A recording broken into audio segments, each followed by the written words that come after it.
Hello everyone, welcome back to my channel. இன்றைக்கி நாம் வந்து செர்ரி சர்பத் அதை தான் பார்க்க போகிறோம். அடிக்கிற வெயிலுக்கு ஒரு சர்பத் போட்டால் எப்படி இருக்குங்க. நன்னாரி சர்பத் கேள்விப்பட்டிருப்பீங்க, லெமன் சர்பத் கேள்விப்பட்டிருப்பீங்க. இது வந்து செர்ரி சர்பத் ரொம்ப டேஸ்ட்டாக வாசனையாக ரொம்ப நல்லா இருக்குது.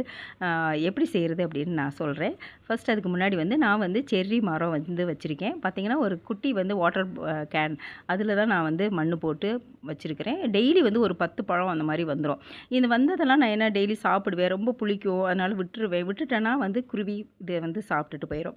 ஸோ இதெல்லாம் என்ன பண்ணேன், இன்றைக்கி பறிச்சுட்டு என்ன பண்ணலாம் அப்படின்னு யோசிச்சுக்கிட்டே இருந்தேன். திடீர்னு ஒரு யோசனை, நாம் வந்து சீரம் ரெடி பண்ணி ஒரு சிரப்பு ஒன்று ரெடி பண்ணி நாம் வந்து இந்த செரியை வந்து நம்ம ரெடி பண்ணுனா என்ன அப்படின்னு எனக்கு ஒரு யோசனை வந்தது. ஸோ அதனால் என்ன பண்ணினேன், ஒரு 1/2 கப்பு சர்க்கரை, 1/2 கப்பு வந்து தண்ணி எடுத்துகிட்டு அதை வந்து கொஞ்சம் கட்டி ஆனவுடனே ஆஃப் பண்ணிடணும். ரொம்ப நமக்கு வந்து அந்த பதம் வேணும் அப்படிங்கிறதெல்லாம் கிடையாது. பதமாக வந்ததுன்னா அது டேஸ்ட்டாகவும் இருக்காது, கல் மாதிரி ஆயிரும். ஸோ அதனால் ஒரு தண்ணியாக ஓரளவு கொஞ்சம் திக்னஸ் வந்தோடனே நம்ம வந்து ஆஃப் பண்ணி ஆற வச்சுக்கிறோம். அதுக்கப்புறம் நான் வந்து என்னோடய மரத்தில் பறிச்சுட்டு வந்த இந்த செர்ரி பழங்கள், இது வந்து கொஞ்சம் புளிப்பு சுவையாக இருக்கும். இதை வந்து நல்லா வாஷ் பண்ணிவிட்டு டிஷ்யூ பேப்பரில் நல்லா தொடச்சிட்டு நான் வந்து ஒரு கப்பில் போட்டுக்கிட்டேன். இன்றைக்கி வந்து பழுத்தது இவ்வளவு தாங்க. அதனால் என்ன பண்ணேன், அதை எடுத்து போட்டுட்டேன். நம்ம ரெடி பண்ணின அந்த சிரப்பு, இந்த சுகர் சிரப் இருக்குல்ல, அதையும் இதுக்குள்ளே ஊற்றிட்டு ஒரு 3 டேஸ்க்கு வந்து நான் வந்து க்ளோஸ் பண்ணி வச்சாச்சு.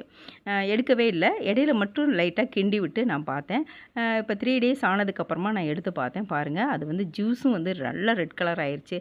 அந்த செர்ரி பழத்தில் உள்ள அந்த ரெட்டு வந்து ஃபுல்லுமே வந்து அந்த இதில் ஜூஸில் இறங்கிருச்சு.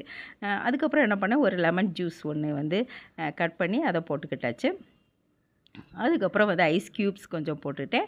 அப்புறம் நம்ம ரெடி பண்ணி வச்சுருக்கிற அந்த சிரப்பு, இந்த சிரப்பை வந்து நீங்கள் வந்து கேக் செய்கிறதுக்கு கூட நம்ம வந்து யூஸ் பண்ணிக்கலாம். ரொம்ப வாசனையாக இருக்குது, ஹெல்த்தியாக இருக்குது. நம்மளே வந்து ஹோமில் ரெடி பண்ணி சாப்பிடும்போது அதனுடைய ருசி ரொம்பவே நல்லா இருந்தது. அந்த செர்ரி பழ சிரப்பையும் நம்ம ஊற்றிட்டு ஐஸ் க்யூப்ஸை போட்டுட்டு நம்ம வந்து சக்கரை தான் அந்த சிரப்பு போட்டுருவோம், அதனால் வந்து ஹெல்த்தியாக இருக்கும். அதுக்கப்புறம் வந்து நம்ம கிட்ட இருக்கிற சியா சீட்ஸையும் போட்டு வச்சு சாப்பிட்டோம்னா செம்மையாக இருந்தது. நீங்கள் கூட வீட்டில் வந்து நன்னாரி வேரெல்லாம் வாங்கிட்டு வந்து இந்த மாதிரி சீரம் ரெடி பண்ணி நம்ம வந்து பாட்டிலில் வச்சுக்கிட்டோம் அப்படின்னா, அது வெயில் காலத்தில் நம்ம வந்து எடுத்து நம்ம வந்து டக்குன்னு நம்ம போட்டு குடிக்க, நம்ம வீட்டிலேயே ஹோம்மேடில் நம்ம செய்யும்போது அது வந்து ரொம்ப வந்து ஹெல்த்தியாக இருக்கும். கண்டிப்பாக நீங்களும் செஞ்சு பாருங்கள். தேங்க்யூ ஃபார் வாட்சிங்.